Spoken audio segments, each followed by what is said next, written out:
Hello and welcome to my channel where we talk about tips and tricks for teaching elementary music. Today it's going to be story time. Okay, let's get started.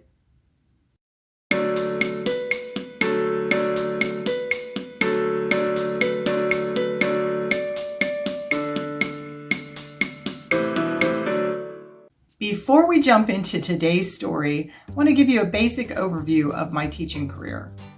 I taught 7 years at a private school, 8 years at my first public school, 7 years at my next public school, and my current public school is year 8 that I'm teaching in it right now. And I have had 6 principals along the way and a few other principals that I've had interactions with because during my second public school teaching stint where I was there for 7 years, I also had to travel to other schools and cover some extra classes for the bigger schools. That's a story for another day. Today's story is about an actual event that happened in year 8 of my public school teaching experience. So the title of this video is Should I Stay or Should I Go? It's all about knowing when to put in that transfer card, or possibly even leaving districts or changing jobs altogether. These are choices that you will have to make as an elementary music teacher. A lot of districts have a retirement plan set up where you retire after year 30 or later. Staying in the same type of job for 30 years just isn't the norm across the board nowadays.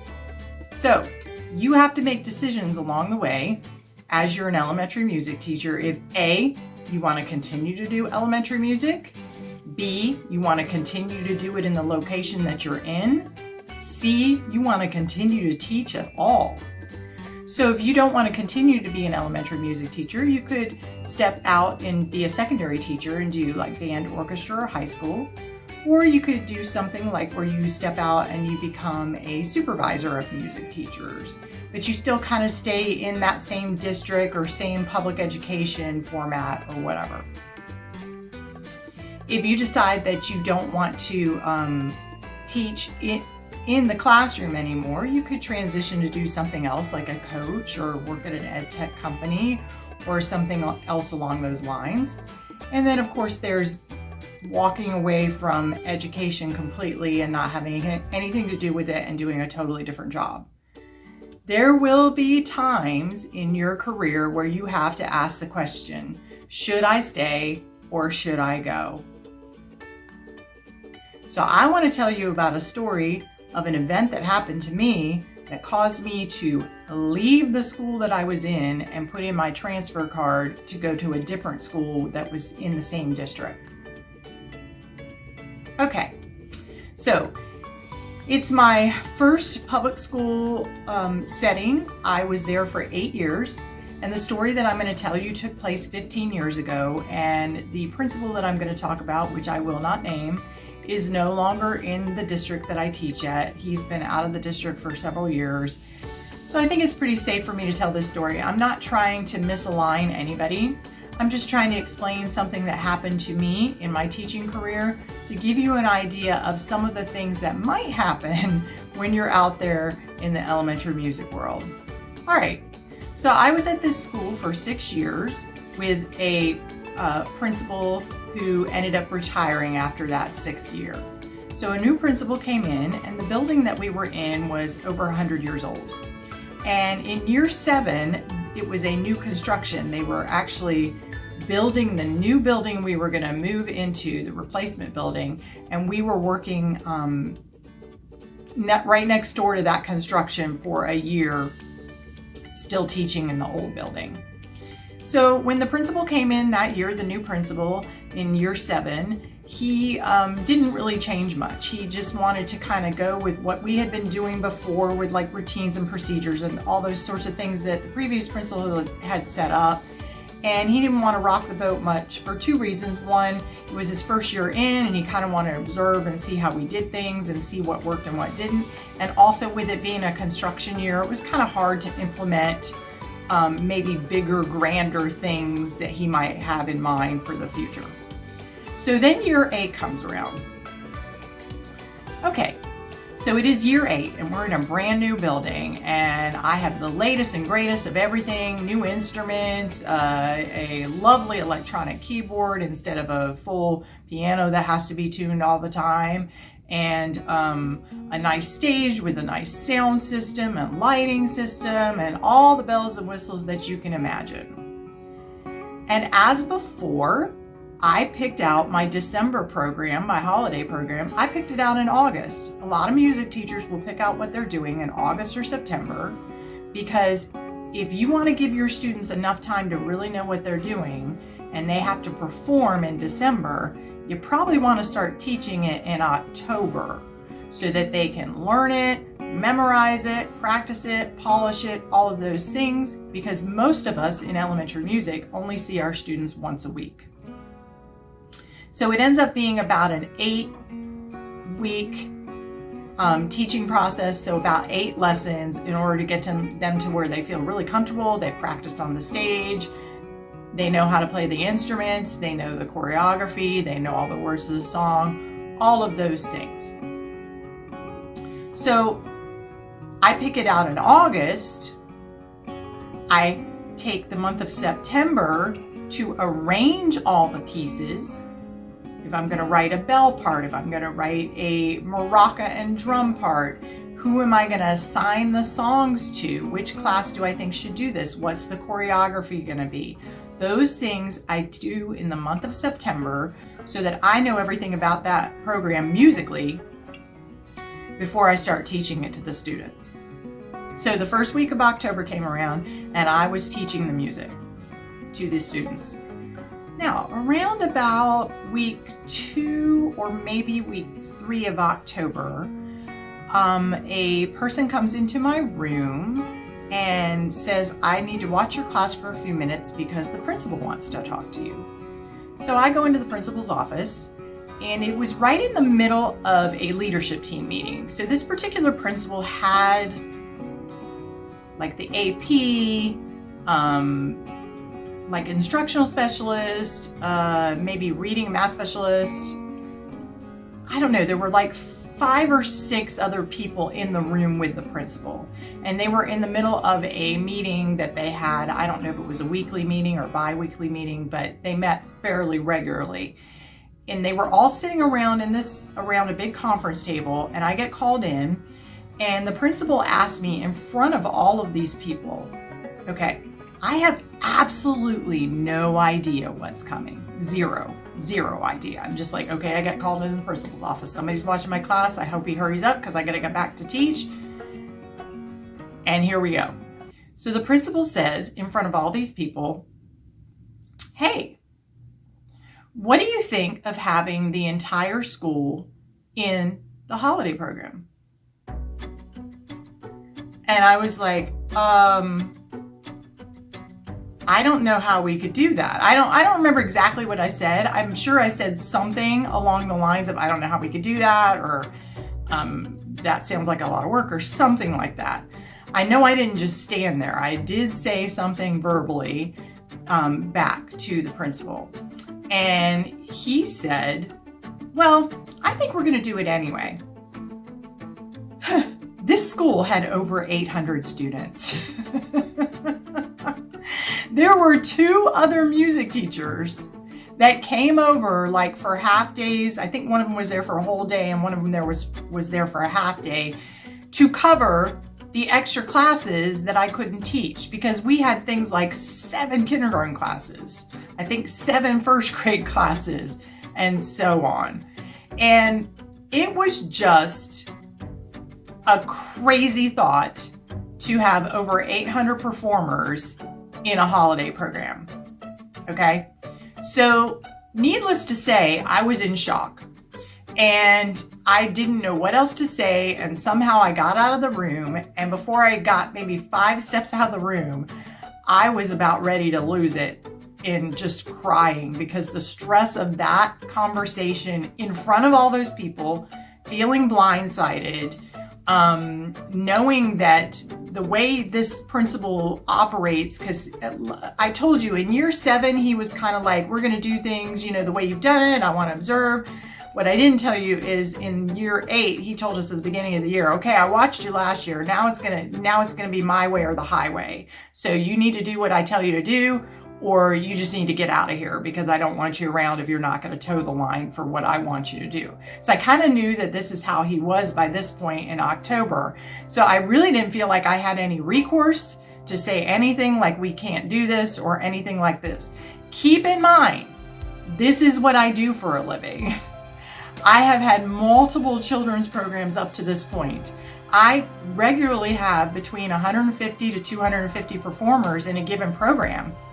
Not a problem. I make it work. Logistically, you can do that. But if you're talking 800 performers, that's a whole nother level of logistics.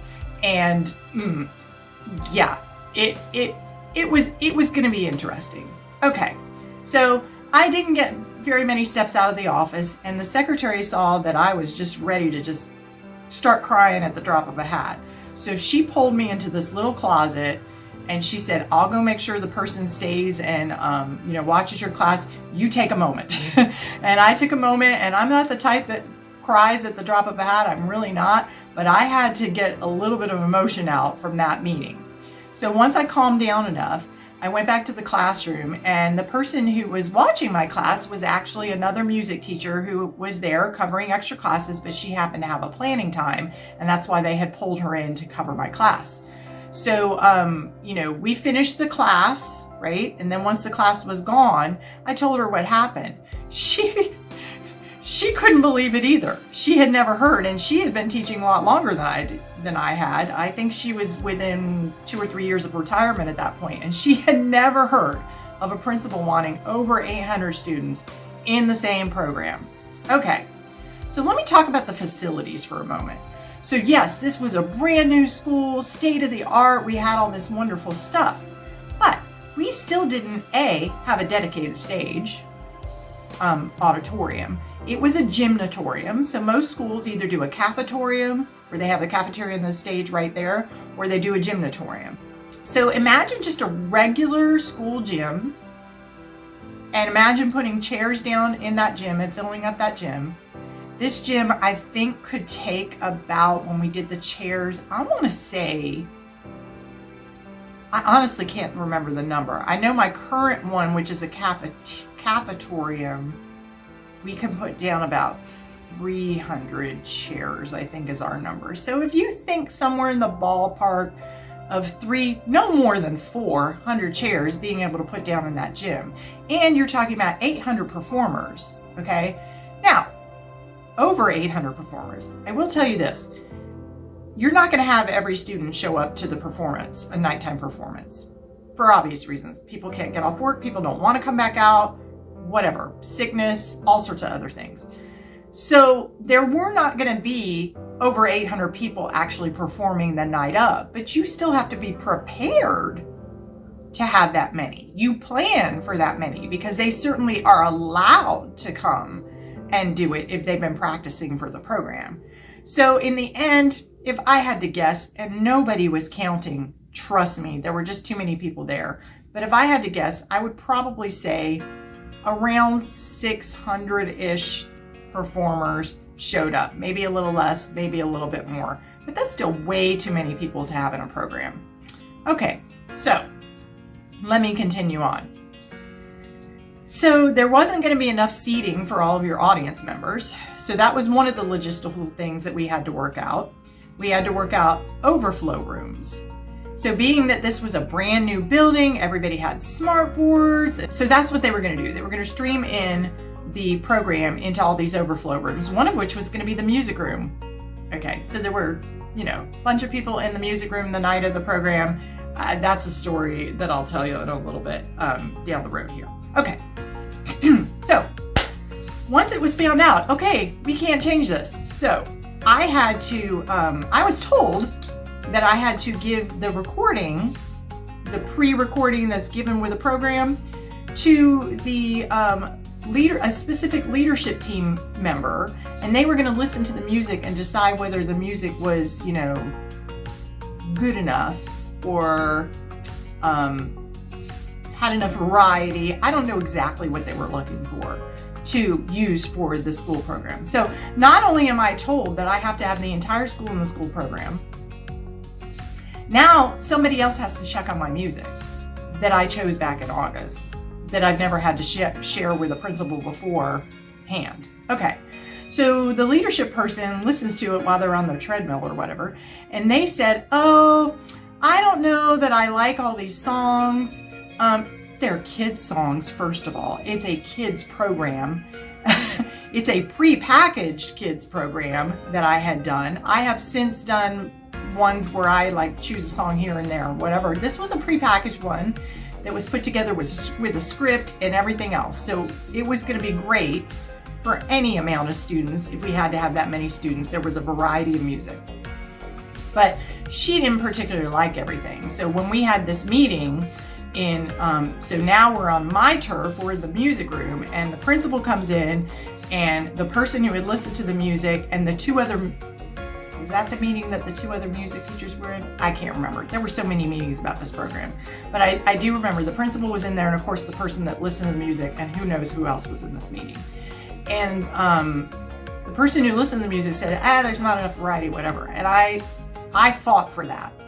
I said, no, we can't. There's not enough time for me to go pick new music, have to arrange new stuff, and there's plenty of variety, and you just got to trust me on this one. And the principal relented on that one. He just was like, we'll let her do the program that she's already been teaching. When I told him that I picked it out in August, that I arranged all the stuff in September, he kind of got a little bit of a clue, but he never really got a real clue. But he kind of got a little bit of a clue that, yeah, this is already in place. Maybe we shouldn't change that part. We did end up changing the finale, and that ended up being a good thing, even though I wasn't crazy about it. But it ended up being a good thing. So it's decided, all right, go ahead and do those songs, but make sure everybody's in the program.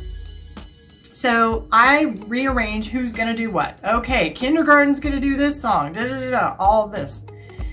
Now I'm starting to teach that, right? Oh, I don't know, a week or two later, I get somewhere along the way, I don't even remember if it was an email or if it was a conversation, but it is explained to me that a DJ from a local radio station is now going to be a part of the program, and they're going to work with one of the groups. And I said, you want to work with kindergarten? And yeah, so they took kindergarten. So I told them what song they were going to do, and they actually wanted kindergarten to do a different song. But this was a program, and the principal wanted this program to be all Christmas. I have nothing wrong with Christmas. Christmas is my holiday that I celebrate. But in our district, we were told by our music supervisor that it's better to cover multiple holidays, so that especially if you're, the bigger your audience is going to be, you're going to have people that don't celebrate anything. You're going to have people that celebrate Kwanzaa, Hanukkah, Las Posadas, Christmas, and to try to stay away from Nativity and, do Santa only and all of these things. So the program that I had chosen kind of did that. It had a Kwanzaa song, a Hanukkah song, Las Posadas song, all of these different songs to make it so that more people would feel included, okay? So the song that kindergarten was doing was a song that was to represent Las Posadas, which is a Mexican holiday. They wanted kindergarten to do, I don't know what, but it was going to be another Christmas song. And there were already other Christmas songs and all this stuff. And I was trying to make it as multicultural as I could, because I'm trying to stay within the parameters of what my supervisor had been telling us all along to do. Okay, so they give in and let kindergarten keep the song that they're doing, but the DJ is going to work with kindergarten and do it with them. Not a problem. Here you go. Here's your music. Go for it. And the DJ has extra rehearsals with kindergarten and all of that. Well, somewhere along the way, it was also decided that two people were going to come over two adults, this is supposed to be a children's program, two adults were going to come over and they were going to sing Oh Holy Night. Keep in mind, I was told to stay away from Nativity by my music supervisor, and they're going to sing Oh Holy Night. Also, I personally have no problem with that song. I love Oh Holy Night. I've sung it before myself, but I was trying to stay within the parameters of what we were supposed to do as a music department, and yet the principal is making up his own rules as we go along. Okay, so now they're talking about the bulletin, the handout, and I had always written my own, made sure I have all the names in there of speakers, etc., etc. And this, one of the leadership team members was told to take that on. And so I gave them all the files or whatever that went with it. And I said, please don't put my name anywhere on that program. Because traditionally you'll say, so-and-so presents blah, blah, blah, blah, blah, directed by, or if you don't put that on the front, maybe you'll say on the inside, the so-and-so chorus directed by, and you put the music teacher's name up there. I said, please don't put my name anywhere on the program. She was fine with that because I don't think they wanted me to be part of it really much at all. But they didn't realize how much it was going to fall apart if I wasn't a part of it. I'm actually kind of glad that I can laugh about this story now, because at the time it was it was extremely stressful. So anyway, we get to the night of the program. Oh, before that, I had to work out all the logistics of where everybody was going to be when they're coming in, going out, where all the students are going to be housed while they're waiting for their turn to come in and all of that. No problem. I do that all the time. That's what I do for programs, is logistics. And I actually love logistics, so that wasn't a problem. But I was also told to assign every teacher in the building that didn't have students a location to be to help with, directing traffic with parents. There's your overflow room, or helping to get students in and out on the time, or any of those things. So some of the teachers that I assigned to different places, they were like, why are you assigning me to this? And I was like, I was told by the principal that if you're in this building, you're going to be doing a job. And I distinctly remember one of the teachers, and I don't even remember what subject she taught, but she was a traveling teacher, which means that she was at probably 2 or 3 schools. And on the day that she was supposed to be at our school was the program day. And it was a nighttime program. I was told to assign her to be there, and she had no plans of staying for the program, but that had to change. The principal told her she had to do it. Meanwhile, my 2 music teacher friends who were coming and teaching those extra classes for me, we had a meeting with the principal, and I don't remember, one of his henchmen. And they said, the two other music teachers said, you can't assign us to be in a place because we're not going to be at this program. And those people, the henchwoman, could not believe at all that they wouldn't want to be at this program. Why wouldn't you want to be here? Your students are in it.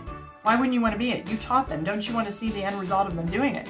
And these 2 music teachers were like, look, you're our extra school, or you're our 3rd school, or whatever, however many schools they taught at. We have our own schools, and it's December, and we have our own programs, and we have to be getting ready for and rehearsals for, and I don't even know, maybe one of them even had a program on the same night. I can't remember the circumstances, but I do remember them giving the 2 music teachers a hard time for the fact that, how dare you not show up at this program? I didn't blame them one bit. If I could have jumped ship, I'd have done it too. So we get to the night of the program. He invited school board members. He invited the music supervisor. He invited, I think he invited the superintendent. I don't remember if the superintendent came, but he invited lots of people from downtown to come see this program, because we're the newest building on the block. This has never been done before, where you have a program with everybody in the school involved, over 800 performers, pre-K through 5th grade. And he's got a DJ coming, and he's got extra singers, adult singers coming out, and all these bells and whistles going on. So the front row was reserved for those people. They didn't reserve a seat for me. I had to carve out a seat for me to sit in the front and kind of move it in front of the front row because they had the front row just going straight across instead of a gap, which you usually leave for your director, kind of a gap. At least have a center aisle for your people too, but that's not what they did. So anyway, so we're doing this program. And when we got to the kindergarten part, it wasn't at the beginning, it wasn't at the end, it was somewhere in the middle of the program. I got up and walked out. I'm like, I need a break. I'm not running this part. The DJ's running this part. Oh Holy Night's gonna happen during this part. I got at least 2 songs that I can go and get a sip of water, decompress for a moment, whatever. So I go, where do I go? Into the music room. Isn't that where you would think I would go? And there's like, I don't know, 10 people in the music room watching it on the screen, and there's a spilled soda on the floor, and all sorts of talking going on there. All of these things like this that are going on. Okay, so let me fast forward. So all of the nonsense happens, the program's done, whatever. The principal was like, realized how big of a thing that was, and he said, well, we're not going to have any more nighttime programs for the rest of the year. Since everybody was in a program, we're not going to have any more nighttime programs. But I do want you to do something for African American History Month, whatever, and we'll just do a daytime thing or whatever. And I was like, oh, fantastic, no problem. No worries. Yay, because I don't want to do another nighttime program. And I got to choose who was in the African American History program. Since everybody had already done a program, I could choose who was in it or not. So February rolls around, and a friend of mine comes and tells me, hey, I teach over at this really small school in the district where I'm only there 2-3 days a week. And then, so you already know that one day I'm over here, and this was the art teacher at another school. So I'm over here one day a week, and then I'm over there 3 days a week, and then the 5th day I'm somewhere else. And man, the culture there is so different. It's so much smaller. It's less than 200 students, and the principal's amazing. And our music teacher's leaving. So why don't you put in your transfer card? I was like, sign me up. So that's when I decided to leave. So fast forward, I heard through the grapevine, because I was still in the same district. So I got to know the following teachers that followed me. And there were about 2 that only did like 1 year after me at that school. And then maybe the 3rd one when they came in stuck around for a little bit. But eventually this principal realized, first of all, they kept having everybody in the holiday program, all 800 plus students. Then eventually they realized that the space was really too small. If you can only seat 400 people, and all the overflow rooms weren't working, and where do you house all the students? So they eventually moved it over to a local university. And they would bus the students over there for rehearsals. Yeah, that lasted for quite a while. And then that principal left the district. So all of this being said, that was my trigger for putting in my transfer card. Don't be afraid to put in your transfer card if you need to. Don't be afraid to step out of the classroom altogether. Don't be afraid to go up to secondary. Do what works for you. It is not worth it to stay in the same job for multiple years just so that you can get that retirement thing that you're promised if you are miserable and unhappy. And here's another clue. If you're crying at the end of every day and calling out sick every chance that you get, it's time for you to leave. All right, my friends. I hope you enjoyed my story, and I hope maybe if you're thinking about leaving and doing something else, this might have given you some ideas. If you're thinking about whether or not to just stick around and stick it out, hope this helps you out to make that decision too. I hope you'll also remember to subscribe. Thanks for watching, and have a wonderful day.